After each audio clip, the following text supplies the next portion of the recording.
केंद्र शासित प्रदेश बनाए जाने के बाद जम्मू कश्मीर में पहली बार विधानसभा चुनाव होने जा रहे हैं। इन चुनावों के लिए चुनाव आयोग ने चुनाव तारीखों का ऐलान कर दिया है। वहीं हरियाणा में भी विधानसभा चुनावों का इंतजार अब खत्म हो गया है और चुनाव आयोग ने केंद्र शासित प्रदेश जम्मू कश्मीर में विधानसभा चुनाव के लिए तारीखों का ऐलान कर दिया है। जम्मू कश्मीर की जनता 5 साल के लिए अपनी सरकार चुनने को 18 सितंबर, 25 सितंबर और 1 अक्टूबर को मतदान करेगी। सुरक्षा के लिहाज से संवेदनशील केंद्र शासित प्रदेश में विधानसभा चुनाव 3 चरणों में कराए जाएंगे। विधानसभा चुनाव के नतीजे 4 अक्टूबर को आएंगे। वहीं जम्मू और कश्मीर के पिछले विधानसभा चुनाव में मतदान 5 चरणों में हुआ था। 25 नवंबर 2014 को पहले चरण में जम्मू कश्मीर विधानसभा की 87 में से 15 सीटों के लिए वोट डाले गए थे।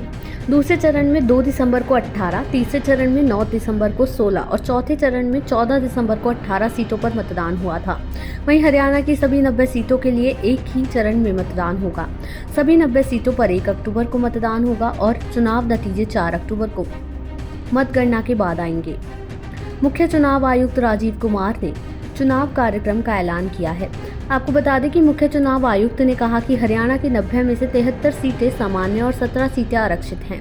हरियाणा में 27 अगस्त को फाइनल वोटर लिस्ट जारी होगी।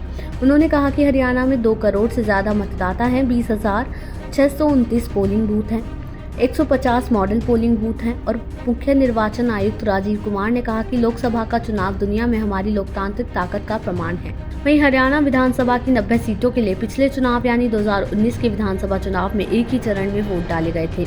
तब हरियाणा विधानसभा की सभी सीटों के लिए 21 अक्टूबर 2019 को वोट डाले गए थे। चुनाव नतीजों का ऐलान 24 अक्टूबर को हुआ था। 2019 के हरियाणा विधानसभा चुनाव में 68% मतदाताओं ने अपने मताधिकार का उपयोग किया था। जम्मू कश्मीर की बात करें तो जम्मू और कश्मीर में 2014 के बाद ये पहला विधानसभा चुनाव होगा। 2014 में सूबे की 87 विधानसभा सीटों के लिए वोट डाले गए थे। तब पीपल्स डेमोक्रेटिक पार्टी 28 सीटें जीतकर सबसे बड़ी पार्टी बनकर उभरी थी। वहीं बीजेपी को 25 सीटों पर जीत मिली थी। नेशनल कॉन्फ्रेंस ने 15 और कांग्रेस ने 12 सीटें जीती थी। चुनाव नतीजों में कोई भी दल बहुमत के लिए तब जरूरी 44 सीटों के जादुई आंकड़े तक नहीं पहुंच सका था। आपको बता दें 2018 के अंत तक आते आते दोनों दलों की राहें अलग हो गई और तब विदेश दर्जे के साथ पुण्य राज्य रहे जम्मू कश्मीर में राज्यपाल शासन लगना पड़ा। इससे अलग अगर हरियाणा की बात करें तो हरियाणा विधानसभा चुनाव में सत्ताधारी दल के रूप में उतरी भारतीय जनता पार्टी यानी बीजेपी को 36% वोट मिले थे। बीजेपी 40 सीटें जीतकर सबसे बड़े दल के रूप में उभरी। कांग्रेस को 28% वोट शेयर के साथ 31, दुष्यंत चौटाला की जनजायक जनता पार्टी यानी जेजेपी को 14% वोट शेयर के साथ 10, हरियाणा लोकहित पार्टी को 1% से भी कम वोट शेयर के साथ 1 सीट पर जीत मिली थी। वहीं 2019 के चुनाव में 7 निर्दलीय भी विजयश्री हासिल कर विधानसभा पहुंचने में सफल रहे थे। 90 सदस्यों वाली हरियाणा विधानसभा में बहुमत का जादुई आंकड़ा 40 सीटों का है। किसी भी दल को बहुमत नहीं मिली थी। हाल के लोकसभा चुनाव में बीजेपी और जेजेपी अलग अलग लड़ रहे हैं। हरियाणा में लोकसभा की 10 सीटें हैं। हालिया लोकसभा चुनाव में बीजेपी और कांग्रेस दोनों ही दलों को 5-5 सीटों पर जीत मिली थी।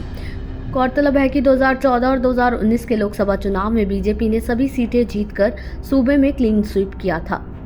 आपको बता दें कि जम्मू कश्मीर राज्य पुनर्गठन और परिसीमन के बाद होने जा रहे ये पहले चुनाव 2014 के मुकाबले काफ़ी अलग होंगे। जम्मू कश्मीर में पहले 87 सीटों के लिए चुनाव होते थे। पाकिस्तान के कब्जे वाली कश्मीर की 24 सीटें मिलाकर सीटों की कुल संख्या 111 थी। वहीं जम्मू में 37, कश्मीर में 46, लद्दाख में 4 सीटें थीं।